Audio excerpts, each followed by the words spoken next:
Hello and welcome to this week's Property Matters, the show that brings global trends to an Irish audience to help shape your knowledge of the industry. You can contact us on Twitter at iPropertyRadio or by email at hello@iPropertyRadio.com. Your hosts today are Carol Tallon and myself, Emma Hayes. Thank you, Emma. So for a quick look at what's been going on in the marketplace this week, councils in South Dublin, Dún Laoghaire, Rathdown and Fingal voted on Monday not to change property tax bills for 2020. Also, construction activity in August picked up for the first time in 4 months according to the latest Construction Purchasing Managers Index.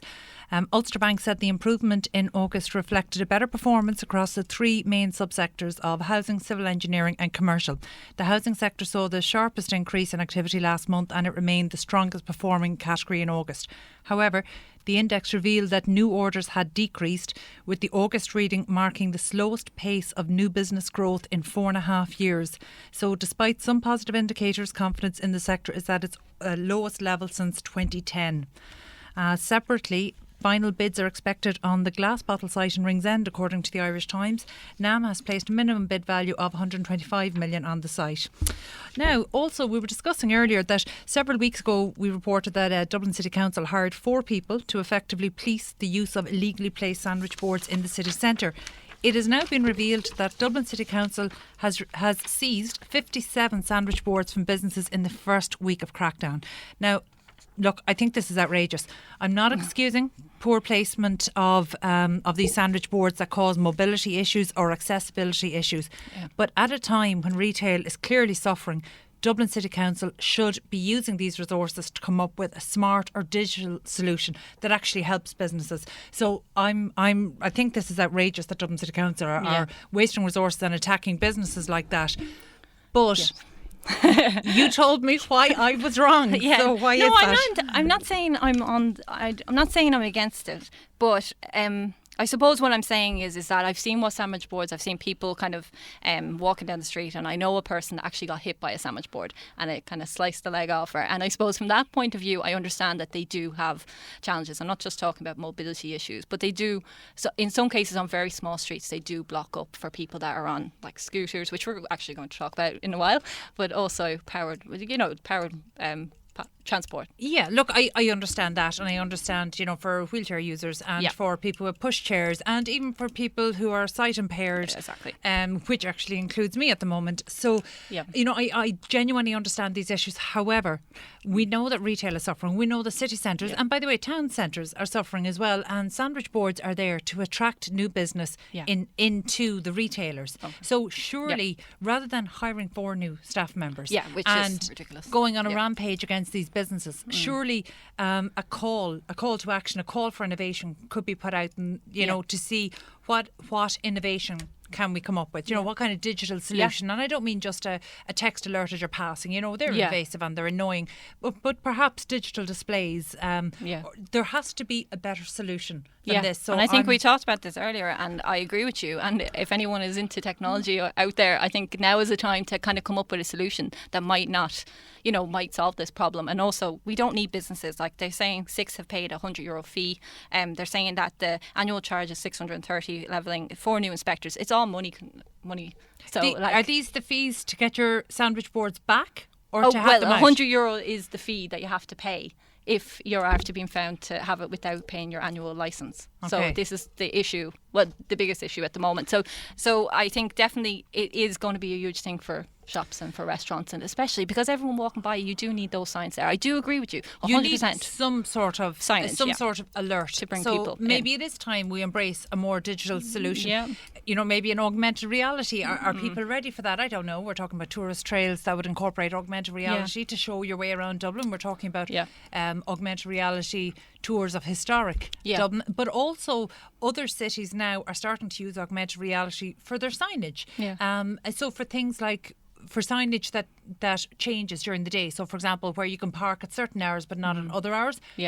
All of those all those signs would actually be operated by way of augmented reality. So there are definitely solutions the resources could be put towards. However, when you see a progressive local authority like Dublin City Council, who has one of the actually a world award-winning Smart Dublin and Smart Docking. Yeah, smart it's cities and outrageous stuff, that this is the solution. Yeah. So, in No, fact, I agree. I if do think anybody does something have a has to- solution, pitch it to Dublin City Council. You can't be told they've no budget because they've just hired 4 people. Yeah, to and deal this with is definitely a good time to do it, it would seem. So definitely, yeah, Right. it'd be interesting to see. So, Emma, you're going to talk about some of the issues that are open to public consultation. Yes. Is it my imagination, or have there been a lot more, I suppose, topics put out to public consultation than we would have I'd say there previously has. seen? I think definitely. Okay. I thought maybe that was just the case with myself, being more aware of public consultation and obviously working in the sector and understanding how things are working. Yeah. But I couldn't believe it when I was looking through things over the last couple of days, the amount of public consultations which we could never cover here. A couple of weeks ago, we covered that the control of dogs was being put out which to has been public closed consultation. now, so we can't argue about that. Well, we can still argue about it because unfortunately I put in a lobbying call for dog owners and dog lovers Yes. to make sure and have your To say voice. because Did otherwise... you voice your opinion? I didn't. That's Neither did outrageous. I, so there we go. and we're 2 dog lovers. Yes, Okay. yes. What's currently open for public consultation? Well, the big one, and a lot of people know more than the dogs, the e-scooters are a topic of interest, and a public consultation has opened, asking the public to voice their opinions on whether to amend the legislation on them at the moment. E-scooters can be bought for as little as €400, and it seems, well, I know myself, I've seen a surge in them, like in our towns and everything. The problem is that they are causing accidents. I know there was an accident, don't quote me, but there was an accident in London recently, and I think it was quite serious. I think they are genuinely, a lot of people are becoming frustrated with them, and now Shane Ross was obviously asking for people to voice their opinion. He did do some sort of research on it, asked the RSA to do some sort of report on it, and now he has decided to put it out to public consultation. So therefore, anyone with any opinions, it is probably now the right time to do it. I'm really happy to see that this going out to public consultation because actually in a lot of the smart city initiatives that we're looking at, and particularly in terms of urban planning, transport is such a huge issue. Yes. And every time we talk about urban planning on the show, it actually we actually spiral down into public transport issues and mobility around the city and transport in general issues. And what we're seeing is that despite the development that's happened, Ireland and particularly Dublin hasn't kept pace in terms of we're putting forward very progressive developments, but we're not embracing progressive modes of transport. And we won't circle back to bus connects because we've covered that several times on the show before. And that was discussed today on the radio earlier on the show. Yeah, and look, for bus connects, I actually think it's one of the most progressive plans that the city has put forward, and I think it's just been really badly communicated, and that's why the public haven't embraced it the way they should. But there's something wrong in a progressive, modern, contemporary city where people are using public transport that was put in place more than a century ago and using the same routes.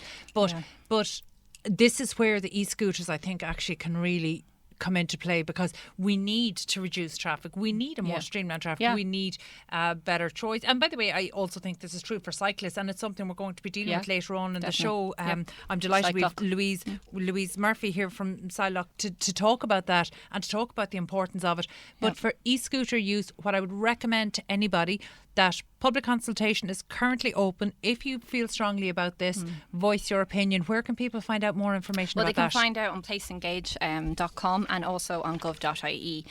All the public consultations will be up there. So very good. Yeah. And so what else is open? We have also, there is a public consultation open on Rural Development Policy 2020. The Department of Rural and Community Development is currently developing a new whole of government rural development policy for Ireland. This will follow on from the Action Plan for Rural Development, which was published in January 2017 and reaches the end of its 3-year time frame in 2019.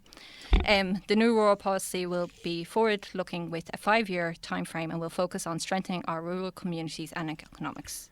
So, okay, that's again something we've covered on the show here previously, but we've had different forms of this open over the last number of years under the National Planning Framework, and in some areas the level of public engagement has been really low, and unfortunately it's after the public consultation closes and then several months after that the findings of that are published and then people speak out, and it really is too late. So actually, from a communications point of view, I think maybe the government aren't aren't educating people on the fact that public consultation is exactly as it sounds. Well, I would it's totally truly agree public. with you there. Yeah, I totally agree with you. I don't think there's enough. Anyone I talk to, like friends, people I know, no one is aware of these issues, and no one's aware that they actually, like a lot of them wouldn't be aware of public consultation in their opinion. So I think it's important. It is communicating it. So check out placeengage.com. It always has updated stuff on public engagement, but public consultation and everything. And it's good for the communities to get involved and to have their voice, because everyone's giving out about e-scooters, like, and we'll come back to it. I know it's and dogs, and being left loose to run around everywhere. But like, unless you're going to voice your opinion, you're really leaving yourself. And yet, the control of dogs is something both you and I feel strongly about. Yeah. Neither of us contributed to that. Why?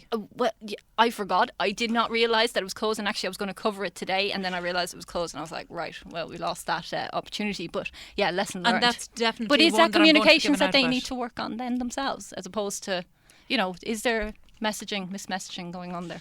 Yeah, and is there an element of, have we all forgotten how to be good citizens? But look, the maybe. Public consultation in relation to Rural Development Policy 2020 and beyond, that's a really important one, because we are seeing a huge move in terms of remote work and co-working spaces opening up in old creameries in North Kerry and out on the Dingle Peninsula and over in Sligo and Mayo and down in rural Wexford. So these are really important initiatives. Again, it's all about these, economic and societal and really international developments. We want to really, the demographics in rural Ireland are changing, and mostly they're changing negatively.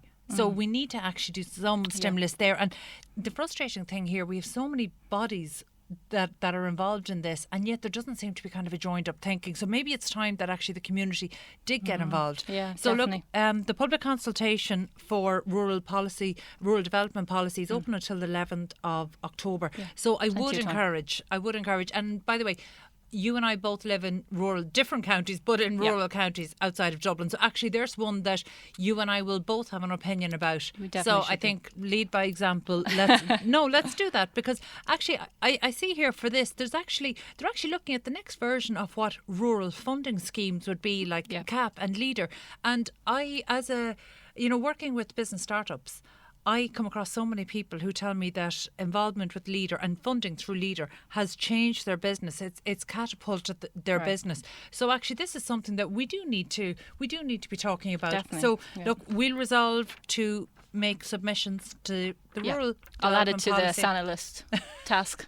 That's our Asana, our AI powered virtual assistant in the office. Yeah, she's hard work. She is. I say virtual assistant and you say taskmaster. There's something wrong there. Okay, what else is open for public consultation? Open for public consultation is Dublin City's Whitewater Rafting Centre. It's just about the plans to transform George's Dock in the North Inner City with a fantastic whitewater canoeing, kayaking and rescue centre facility. I believe the elections caused the plans to be delayed, but now because of the change in the councils and everything, well then this has been resurrected by recent reports. Anyway, it is open until the 3rd of October, and anyone like, it's a 12 million project, and anyone that's in the inner city I suppose would have an opinion on this, but also I suppose people that are enthusiasts of the water rafting kind of stuff and everything, which I wouldn't know much about it now, to be honest, but if you're interested in water sports, and it does look, I looked at the pictures of it and the plans, it does look really like cool, dare I say it, like, so yeah, it's interesting. I'm actually really excited to see this one, because we've been doing quite a lot of placemaking down around the Docklands, and it's an area that has just transformed over the last decade. And this is exactly what we want to see. We don't just, there's been a lot of criticism that the Docklands is being built for essentially daytime use, that it's been, these fabulous new office buildings, but not as many apartments, or where there are apartments that they're not being used all the time, or maybe that the people who are using them in a somewhat temporary way, or short-term rentals, and therefore not involving themselves in the community. And actually, from a placemaking point of view, this is a problem we had when we started to get involved in placemaking. What we found was that there really was a divide between the community that has been living around this area for generations, and then you have new business occupiers going in, and then you've got the business occupiers, you've got their employees coming in, and in a lot of cases, there are simple things that can really help a local area. Like, for example, one of the best placemaking initiatives I saw down around George's Dock and around that part of the Docklands is, there was one of the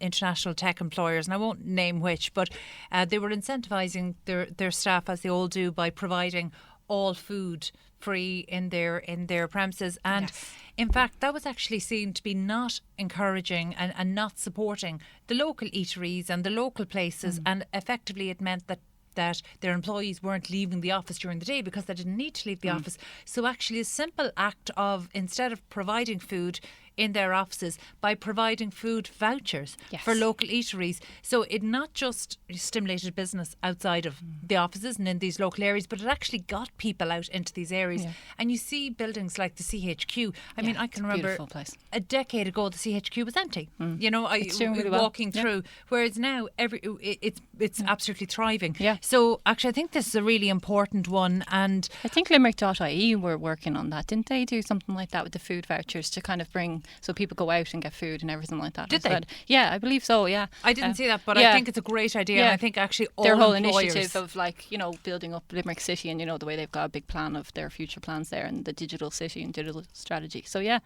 part of it was food vouchers. So I think it's a great idea. You see, that's all placemaking. So I would say to anybody that's interested in seeing the transformation of George's Dock, I mean, look, we need to help the North Inner City. So this would be a fantastic whitewater canoeing, kayaking and rescue centre facility. So this is fantastic. So it's open for public consultation until the 3rd of October. And I'm just looking, that's actually within the historic environment. So they're developing that with sensitivity to retain the environmental team and whatever has also cleared it for that it's not going to do any damage to anything around it. So I believe anyway from the public consultation. All the details again on placecage.com. Okay, that's great. Yep. Emma, thank you so much for that. So details of all open public consultation is on placeengage.com, and I think on an ongoing basis we're going to look at projects that are open for public consultation, because there's definitely a disconnect between the projects that government the government is actually requesting people's opinion on, and again people are waiting until after it's closed to give out about. I myself am guilty of that. I'm more than likely going to give out about whatever outcome comes from the control of dogs. Yes, definitely. So actually this is something that we're going to really, in the name of civic engagement and good citizenship, and by the way I think that maybe there's potential here for a gamified version of this, but good citizenship is the aim. Okay, so look, after the commercial break we will, if you join us, we'll be talking to Joanne Geary, Director of Customer Experience and Innovation from Sherry FitzGerald, to talk about the new online bidding system and more. Everything's fine on 93.9 Dublin South FM. Oh, will you look at them go? I wish I had their energy. They're good for the soul though, aren't they? I can't imagine life without Lucky. But he might outlive me yet. Oh, well, take my advice and sign up for a Dogs Trust Canine Care card. It's completely free, and it's given me such peace of mind since I did. What's that? Well, it's simple, really. It means if you pass away before Lucky, Dogs Trust will take him in and give him the care and love he needs until they match him with the perfect forever home. That sounds terrific. How much did you say it costs? It doesn't cost a cent. Great. How do I sign up? Just text CARE to 50100 and they'll call you with more information. Or you can go to dogstrust.ie. Well, that's wonderful advice. I'll do that right away. Here, Lucky. Good boy. Whatever loan you're looking for, wedding loans, holiday loans, car or home improvement loans, make sure you talk to your local Capital Credit Union, where there are no hidden charges or early repayment penalties on your loan. Loans subject to approval, terms and conditions apply. Capital Credit Union Limited, regulated by the Central Bank of Ireland. Senior Line is a confidential telephone service for older people. Free phone 1800 80 45 91. We're open every day of the year from 10 a.m. till 10 p.m, including Christmas Day and New Year. So it's free phone 1800 80 45 91. We're there if you need someone to talk to and need someone to listen. We're older people too, so we will understand, and we're very good at listening. Did you get the Senior Line number? It's free phone 1800 80 45 91. your community radio for South Dublin. This is Dublin South FM.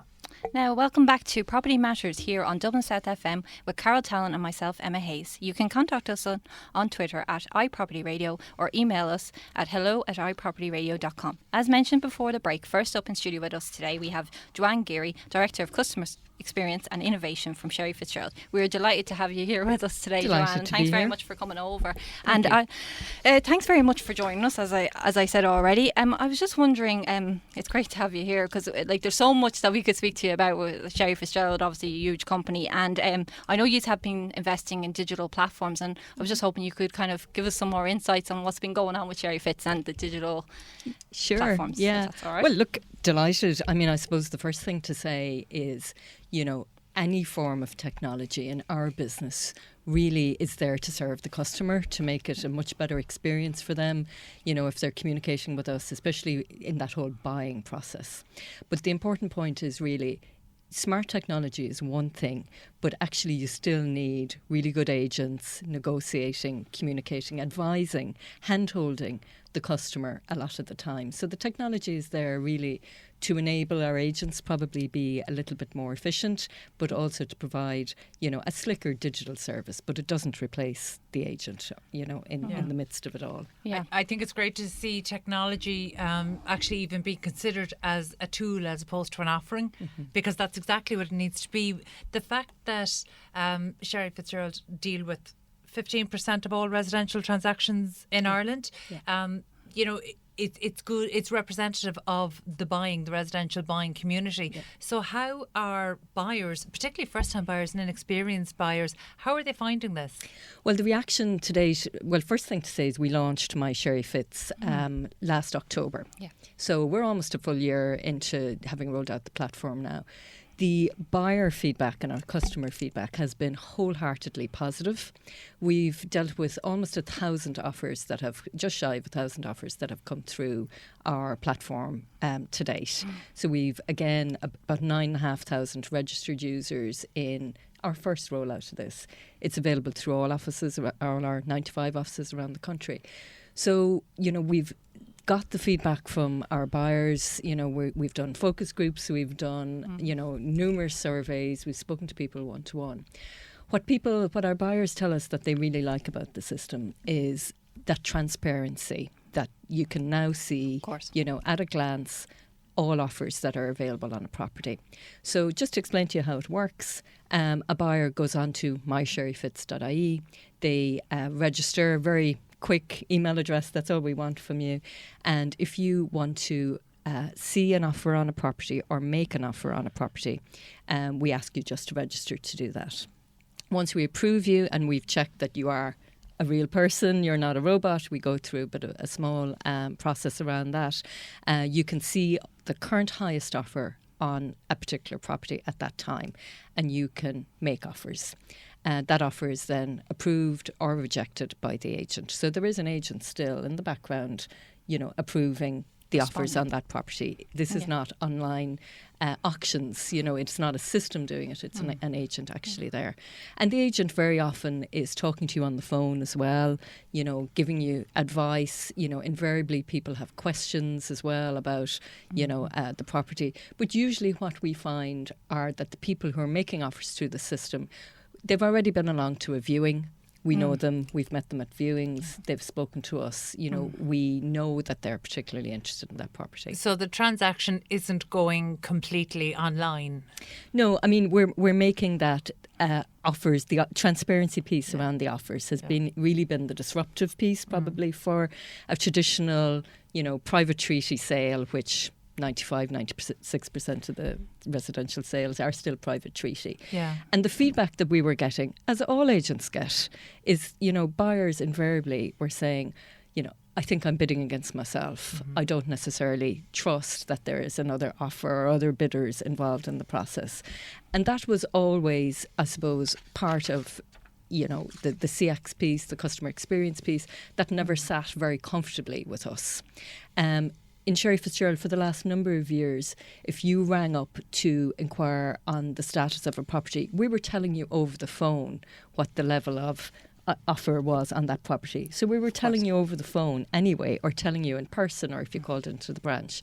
So the next logical step for us was to open up our system. And essentially that's what we've done. And we've also enabled our customers now to be able to see and make offers out of office hours.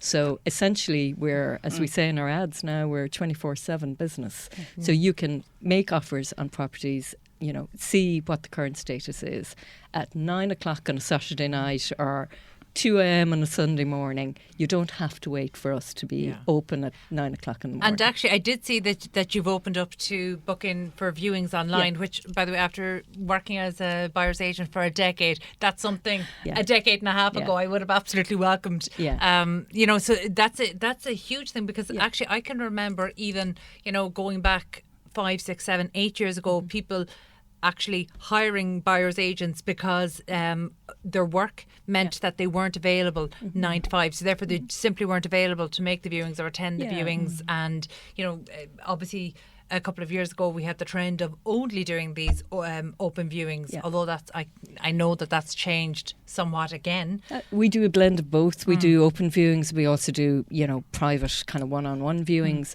But actually, if you think of the role of the estate agent is on the road a lot, you know, and they're out there, you know, doing market appraisals, or they're doing valuations, you know, they're in and out of the office, they're on the phone back and forth to the office. So for a customer to phone, you know, a receptionist in the office, invariably the receptionist is taking the message, you know, trying to organise to, you know, talk to the agent to find out what time that property is in view.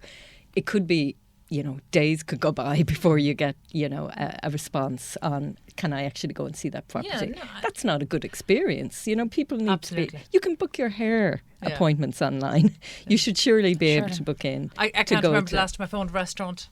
As in, I didn't just Google it. I don't think you do. I think we just want the on-demand generation, which is going to get stronger as we go towards with the change in demographics and you know, kids being. Everybody wants on, you know, Netflix streaming, everything. So everything's for going. us, it was the next logical step in our business that, you know, again, Sherry FitzGerald, and I'm lucky. It's a private company. I'm lucky to work in a company that probably takes, you know, that market leadership step to be able to say, these are issues for our customers, we have to be able to resolve these. So we spent quite a bit of time, probably about 2 years ago, when we were doing the research around these platforms, to actually really understand what was frustrating for our customers, how we could save them time, how we could make the process much simpler for them around making offers, around booking in for viewings, and how we could resolve that within our own systems. So that's what we spent our time doing. So yeah, and to date it's been, as I say, the feedback has been extremely positive. Not only from buyers but also from vendors. Well, I would imagine it would work very well for vendors, because this, even at the most superficial level, you're dealing with every pain point a seller would have had, apart from actually selling the property. So as in keeping up to date, know who's coming in and viewing your property, know when the last communication was. And you know, invariably, if you're selling your house, if you're a vendor very much understand that what's good for the buyer is good for the sale of their property. So, you know, vendors very much, you know, have embraced wholeheartedly this idea that buyers can view and make offers on their home at 9 o'clock on a Saturday night. That is what Sherry FitzGerald offers to a vendor that we have on the books. There's something quite refreshing, actually. You know, as you started talking about some of the proptech solutions that Sherry FitzGerald have deployed, and I know we're going to talk about some of the things that are in the works. Your first point was that it's all about improving the customer experience, and in fact, one of the first things we do, you know, when we're speaking to agents about digital transformation, so many of them feel it's about improving efficiencies in-house. It's about, you know, their internal communications, about their internal, and they just don't see the bigger picture, that actually the whole purpose of using this technology is that you help create this frictionless transaction. And I mean, you have to understand that the environment that we operate in, you know, as a mainly a residential agency business, obviously we have new homes and lettings and property management and so on as well. But as a mainly residential sales agency business, we earn our fee by providing a really excellent customer service. So advising our customers, hand-holding them, really helping them understand that negotiation piece. People come to Sherry Fitz because they want to, when they're selling their property, they want to get the absolute maximum sales price for that property. They come to us because we are, granted, we are market leader, but also because we offer things like this to make the buying experience much better. So fundamental to our business model is excellent customer service. And that is what this platform offers. It's just another way, as well as our branch network. You still need a really strong branch network. You need really strong advertising. You need excellent social media channels, but you also need really good digital platforms like this. Tell me, so I can see absolutely this is working for sellers, and I can see for the majority of buyers, they would absolutely see the benefit of this. How are you bringing some of your more seasoned agents from right across the country? How are you bringing them along with you on this journey? It was interesting when we actually started doing our own internal workshops on how this would work. It was interesting that it was the, to use your own terms, the more seasoned agents that actually really understood the benefits of this. Strip away the fact that it's on a digital platform and you do it through mobile and so on. Strip that away. Actually, what the more seasoned agents completely understood was this probably re-established in a very obvious way the integrity piece around the role. You know, I think there is a perception out there, and it is a perception from customers, that they feel that maybe the agent is, you know, kind of pulling numbers out of the sky when it comes to offers. You know, invariably that isn't the case. The agent's job is to try and get the property sold, and they're going to do everything to make sure that, you know, that happens in, you know, a very customer friendly way. But that's their job. Their job is to get the property sold and get the maximum price for the vendor and make sure that the buyer has a good experience along the way. So the older agents definitely saw that by opening up the system, that whole credibility, that trust factor, that integrity piece, that they all know that is what makes a really good agent a really good agent. That's a really great point. And in fact, you know, just so we don't sound ageist in saying this, one of the things I always talk about when we talk about innovation is that actually if you're innovative at 22, you'll be innovative at 82. So this isn't an age thing, it's absolutely a mindset thing. And I think actually earlier breeds of estate agents and traditional auctioneers were invariably entrepreneurs. So they understood adaptability and they understood innovation, but they also understood that nobody eats unless everybody's happy.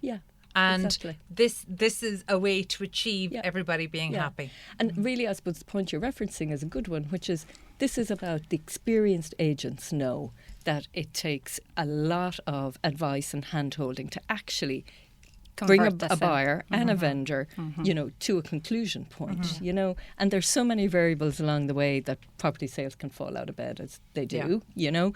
So a good experienced agent kind of knows how to keep everything on track for the best outcome for both. Because invariably you have somebody that wants to sell their property and you have somebody that wants to buy that property, you know, so they just need to keep everything on like track. You said, anyway, any seasoned agents, they should be, if they're 20, 30 years, there's already been huge changes, Carol, even before this. You know, and there has, like we looked at DAF, My Home, obviously Sherry Fitz would have began that and everything, like the innovation is happening. And I would love to see that innovation stretch as far as the conveyancing solicitors. That's the kind of the final frontier as far as I'm concerned on it's this flawless whole technology not doing smart that. transaction. Flawless technology or something. And there's a number actually they're doing, and there's actually a number of technologies now that are actually aiming to improve this, but we're still nowhere near where we need to be on the conveyancing side. But that's for another show. Joanne, talk to me about the digital market and the appraisal kits. I mean, what is that? That was part of our digital transformation program as well as the buyer platform. Our digital market appraisal kit is probably a very kind of in-house, way of describing something, which is basically for our agents when they go out to win business. So they go out to your home. Carol, you've called us out to do a market appraisal or evaluation on your house because you're thinking of selling. We felt that because we're, very much promoting, you can talk to us in person, call into a branch, but you also have a digital platform. We needed to digitise that kind of business winning tool as well. So we have a kit now that all our people, all our agents around the country can use to go out and win that business. I suppose the bespoke element of it for Sherry FitzGerald is we've also developed a product called My Vals, which is our own system that we use to take comparable properties from Daft, My Home, and the Property Price Register, as well as our own system, to allow us come up with a very accurate market valuation on your home. And we can do that in a live environment in your living room or dining room to show you if we're valuing your home at €285,000, how we've got to €285,000. We also can use that system to do live matches from our system to show you how many buyers we can match to on the database. So you can see... That's an interesting one for people selling, because actually that's always the first question that everybody who's even contemplating selling. They need to understand what the marketplace is like for them. So we can run a live report, show you how many buyers we have on the system, show you the demographics around those buyers, their reason for buying. And do you actually tailor that? So say, for example, I'm selling a 4-bed detached home that's 650,000. Are you actually using those parameters? Excellent. Yeah. So it's as we would do it back at the office, we do hand matches, live matches from our system to know exactly who do we have. Invariably, for certain properties, an agent, and you'll remember this from your agency days, Carol, an agent will know I have a handful of really keen buyers that would be really keen on this home because they were the underbidder on the property around the corner or whatever.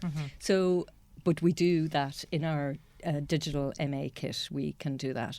We also have, various different ways of showing our vendors how the fee percentage works, for example, because, people have that kind of percentage versus sales price. They need to be able to get their head around that.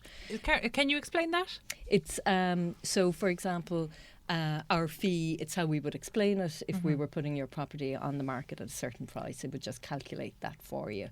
And what the end fee would be. What the agency fee would be. And break down what the entire offering. Exactly. And we bring it through our marketing schedules and so on and so forth. Well, that's increasingly important now as we're seeing the introduction of fixed price estate agents into the market, because one of the really important things they've had to do, and we've featured fixed price estate agents on the show previously, and one of the really important things to do is actually list the services that are included. So if you're comparing, to ensure that you're comparing like with like.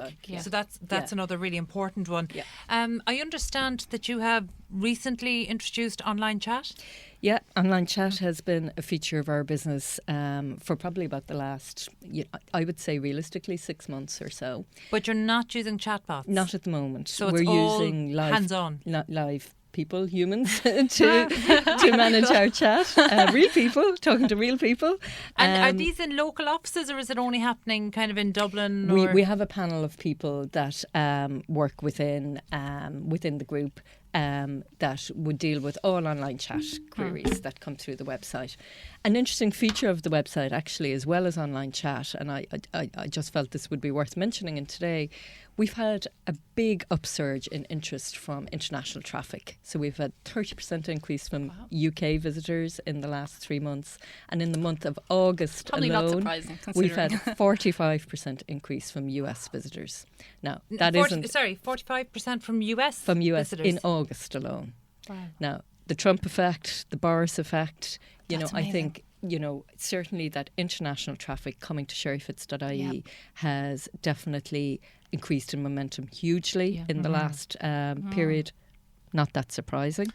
But Well, that's huge. But I know Sherry FitzGerald is quite active in promoting the agency in London. Yes, do you do that in the US? Well, we've recently been in the Financial Times, for example. We've run print ads in the Financial Times International, so that would be UK, US, Europe, which would account for some of that traffic for sure. But I think generally, people are coming to us from the US and those UK markets because they can see what Ireland offers. We offer good value for money, stable economy, liberal society. The price point here to get a property is a lot less than what it would be in the London market, for example. Relatively cheap and inexpensive education offerings. Plus, we've got the big multinational sector that's here as well, so employment opportunities. Yeah, that's a really interesting one. And actually, Joanne, you might come back after the 31st of October. Sure. and have another discussion about, because actually there's so much that I wanted to talk to you about to break down some of the digital offering. Yeah. And we just won't have time to get through it today. Oh, you couldn't touch on all of it between social media and everything, yeah. Well, social media is a pet favourite of mine, so that's something. In fact, has Sherry FitzGerald started embracing TikTok yet? Well, not quite yet, but we're check that out before you come back to us in November. Yes, let us know how you got on, because we're getting into on that at the moment, and it's certainly interesting. Anyway, it's an interesting one. Okay, that was Joanne Geary, Director of Customer Experience and Innovation from Sherry FitzGerald. Thank you so much for joining us, Joanne. And again, hopefully you'll come back to us maybe in November, and we can see how some of those English inquiries are panning out. Be delighted. Stay tuned after the break, and we'll be joined by Louise Murphy, Sales Director and co-founder of Cyc-Lok. Everything's fine on 93.9 Dublin South FM. Oh, will you look at them go? I wish I had their energy. They're good for the soul, though, aren't they? I can't imagine life without Lucky. But he might outlive me yet. Oh, well, take my advice and sign up for a Dogs Trust Canine Care card. It's completely free, and it's given me such peace of mind since I did. What's that? Well, it's simple, really. It means if you pass away before Lucky, Dogs Trust will take him in and give him the care and love he needs until they match him with the perfect forever home. That sounds terrific. How much did you say it costs? It doesn't cost a cent. Great. How do I sign up? Just text CARE to 50100 and they'll call you with more information. Or you can go to dogstrust.ie. Well, that's wonderful advice. I'll do that right away. Here, Lucky. Good boy.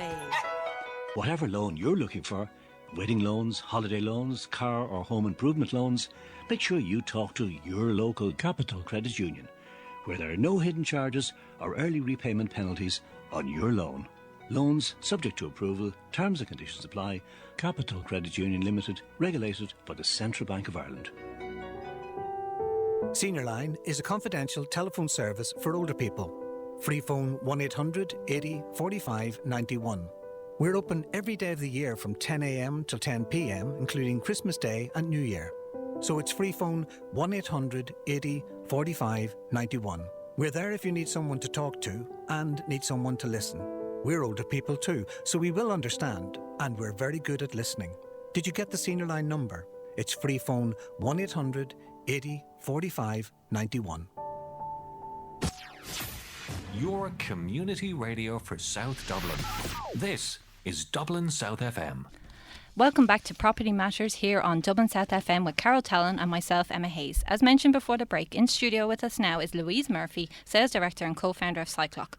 Louise, you are very welcome to the show, and thanks for dropping in this evening. I know it was a bit of a jaunt getting here. Thanks very much, ladies. The lovely Dublin traffic, yes, indeed. Well, you're based in Naas, but we're working nationwide. Yes, exactly, and actually shipping worldwide. So yeah, we're based in Naas, and we moved up to new premises there at the start of the year. It's working out very well for us. And we're closer to Dublin, I suppose, where a lot of our meetings would be. But at the same time, we're on a good kind of a network of roads down to Cork and Limerick, etc. A road that is improving, I hope, if I hear promises up the N7. Yes, it's much better. Much better. The 3 lanes now has made a big difference. Yeah, so actually, I was working in County Clare yesterday, up and down the same day. I couldn't get over the difference, actually. Yeah. So it's amazing. But tell us, actually, what Cyc-Lok is. Okay. Well, I mean, the short kind of version, I suppose, they're smart bike lockers. Okay, so they're cloud-based bike locker storage systems. The whole point is that we're trying to produce and make a product available to cyclists that is short-term, on-demand bike parking as opposed to long-term. So because of that, it's multi-user and it's a very fair system because it's available for all cyclists. So like I suppose a multi-storey car park, once a space becomes available, the next person can use it. Whereas traditional bike parking would be long-term locker systems where you would rent them for a year at a time. The only problem with that is that, when you're not using it, nobody else can use it. And it's a set amount of people that have access to those lockers. Whereas our system, it's if there's a locker available, it's available for anyone. Yeah, okay. Your business offering is most definitely on trend. I can remember about 2 years ago there was a civil engineering company going to take offices in Dublin and in Dublin too, and one of their requirements was bike parking, and the agent saw that there was a bicycle rack and thought, well, there's bike parking, no problem. And actually it turns out that as it was described to me, most of the people who would need to use these, their bikes were much more expensive than my car, and they weren't going to leave them out because there was no shelter. Yes. So it hadn't even dawned on me at that point that actually when people want bike parking, they need something much more than the racks we're seeing, or even the weatherproof racks we're seeing, that actually there's a huge security issue now that maybe it wasn't the case. Were we maybe not using bicycles as expensive? We've definitely a few years increased ago? the amount of bicycle usage, and also the price of bicycles have gone up. So the average price now is between 850 and €1,000 per bike, which is quite a lot of money. And oftentimes I say to people, would you put your iPad outside and lock it to a bike rack and hope that it's safe and secure? No. So and it's somebody's mode of transport. So whether it's €200 or it's €2,000, if it's your mode of transport and it's important to you and you obviously don't want it vandalised or stolen. So with the increasing amount of bike usage out there, but then the theft is rising as well. And I mean, it can go, look, there's plenty of statistics out there that can give you lots of different figures, but on average it's about 400 to 500 bikes stolen a week in Ireland. 400 to 500? Yes. That's a lot of them go unreported. A lot of them are not recovered. There's less than 1% conviction rate. 1 in 4 people will stop cycling if their bike is stolen. Average people who cycle quite regularly will have an average of 2 bikes stolen in their lifetime. It's a really big problem, and I think it's only highlighted when you start to talk about these things.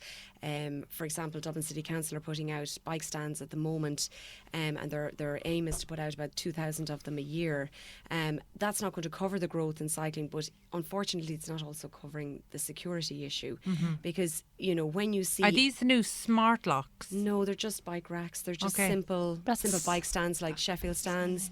And with the rise in dockless bikes, which is fantastic, Bleeper Bike in Dublin, that's a great service as well, added on to the Dublin Bike Scheme, so more and more people are cycling. You can move around the city on bikes, but unfortunately they need to be locked to public stands, which means there's even less for people who use their own bikes. I hadn't even thought about that actually, because you just assume that they're driven from point to point, from one Dublin bike point to another Dublin bike point. There's only a finite number of bike stands out there publicly available, and it's in shortfall. There aren't enough. But aside from that, even if you see a set of bike stands that are empty, it's not because there aren't any cyclists. It's because the cyclists don't want to park there because they don't deem it secure. Security issue. Which is that's understandable, totally understandable. And now that you're saying about 400 to 500, that's a huge amount. That's a huge amount. And actually, earlier in the show we were just talking about how the nature of incentives that employers provide, and facilities that their employers provide to their employees has really changed. So we're talking about offering food, free food, and the provision of food. And actually, I presume that this is something, particularly in the city centre, particularly down around the Docklands with our international employers, where we've got an increased number of cyclists, and we're seeing some amazing cycling innovations coming through Smart Dublin. They've really embraced this and they're pushing this. Is this something that larger employers are embracing? Is this a solution they're looking for? Yes, it is. And we deal with a lot of corporates. We've one very large tech giant down in Cork who put in our systems, started putting in systems in 2016. They've bought new systems every year, so added to those. And it's nice to be able to say now that they've actually seen a 67% increase in cyclists to work. Just from having the facility to safely park. Makes sense. Because there's people that have, there's people who have really nice bikes at home that could cost 5,000 euro and upwards. They never considered cycling before. All of a sudden, it's kind of like, if you build it, they will come. They come out of the woodwork and say, well, actually, you know what? I'm going to cycle to work maybe 2 mornings a week. There's showers in work. There's all those facilities there. I can actually do it as part of my commute or as part of my fitness as well, where I might cycle the 20 or 30k into work a couple of days a week because I've somewhere safe and secure to park my bike when I get there. Okay, and Louise, you're a graduate of DCU Ryan Academy High Flyers program. Oh, really? I did not know that. And Niamh Collins that's right. is one of your champions. So that's how I came aware of what you were doing, and it's amazing to see the progress that's being made. So this summer, you've had a number of rollouts. Yeah, so we've had a large kind of a shopping centre rollout this summer. So I think we're up to about 10 new sites now around the country. So we've installed in Donegal, in Dundalk, in Limerick, in Cork, in Dublin. So we're all over the country.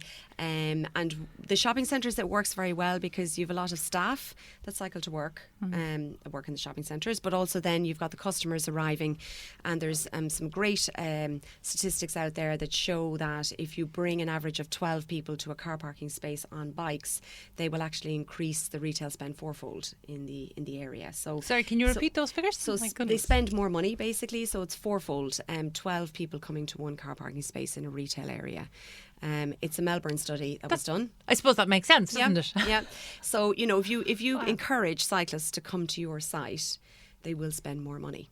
That's amazing. So it's good for everybody. And for cyclists, they want to have somewhere that's close to the entrance, is easy to use.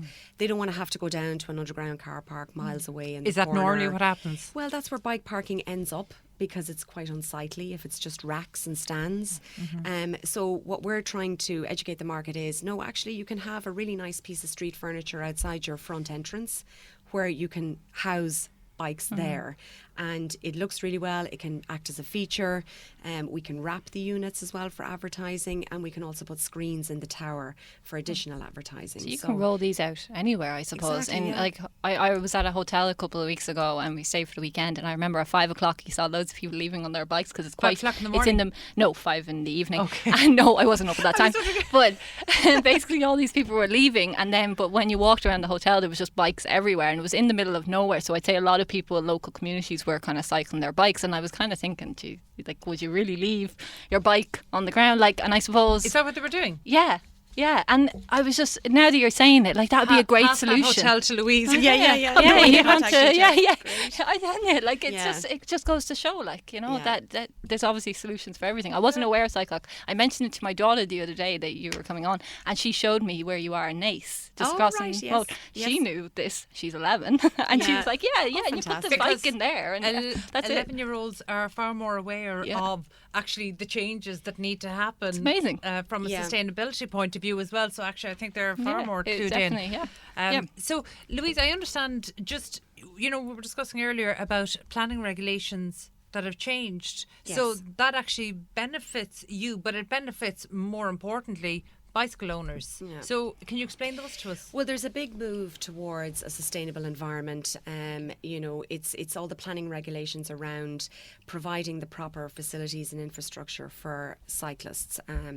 And Dublin really needs to pull their socks up, I think, on the infrastructure side of things. And we saw that from Velo 2019, that was here in June, how we need to work on creating a safe space. And, Dublin Cycling Campaign and iBike Dublin, they've all been fantastic in having a voice where, keep cyclists safe, because it is quite dangerous to cycle around Dublin.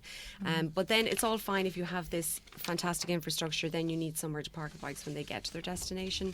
So I suppose that's where we come in. And the planning regulations now for urban housing for new developments is that there's one safe and secure storage area per bed, and then one per visitor per 2 residents. So you basically need to provide for your visitors as well. And we saw bicycle parking. Bicycle parking. But it can't just be a couple of racks or a couple of toast stands in the corner. It has to be very accessible, safe and secure, easy to use, and it has to be effective so that people will use it and that they're happy to use it and they're happy to ditch the car for their bikes. Okay. Because we are moving towards electric bikes as well and electric scooters. Just we discussing talked about them that earlier. And with our system, we can charge e-bikes and e-scooters in them as well. So we're not only providing the security, but also that you're charging them while they're parked. So You see, I can absolutely see the benefits for the bicycle user, but at the end of the day, we're talking about property developments, we're talking about property managers, portfolio managers. What's the cost of this? There's various different ways that you can acquire the system. You can purchase it, you can lease it, or you can do it on a managed service. So similar to that of a managed print services, for example, we have managed bike parking services. So we provide the end-to-end service to you for a monthly fee. We're different to other, I suppose, bicycle parking providers in that we come out, we do it from start to finish. We come out, we do a site survey, we look at how many people do you want to accommodate, what your space is available and what your budget is, and then we tailor a suitable system to you. But does it have to be a cost to the property owner? Not necessarily. You can charge for parking, because as people do for car parking. Exactly, because it's of very high security, and you'll find that a lot of people will be happy to pay a nominal fee to make sure their bike is going to be there when they get out, whether it's in the morning or the evening. So they're quite happy to pay a nominal fee for it, and for that, then you are basically getting your return on investment. So you're putting in the infrastructure, but it's paying for itself. So is it a case that if you had spare space that wasn't being used, or that wasn't being used in an optimum way, that these lockers could be put in and it could actually become a revenue generating asset for the property? Absolutely. Right. So is that happening at the moment? Is this something that asset managers have embraced? Well, very much so in shopping centres. Because they realise that they want to encourage cyclists to the centre, but then it's another way of generating extra revenue too on dead space that may not be used for something else. So when we talk about how much space a Cyc-Lok unit takes up, an average unit has 12 individual lockers, and that's one car park space. So it's a very good use of space. But then what we say to people is, don't consider just car parking spaces to put the Cyc-Lok unit on. Use the dead space. It's modular, so it's like pieces of a cake. So we can fit them into corners, we can put them in semicircles, we can put them as full features, as full circles, and use the space, maybe paved areas that are not being used for anything else. You can pretty much put a Cyc-Lok unit there. It's very easy to install. It can be moved if necessary as well. So if there's going to be a change in planning. Very compact. Yeah, exactly.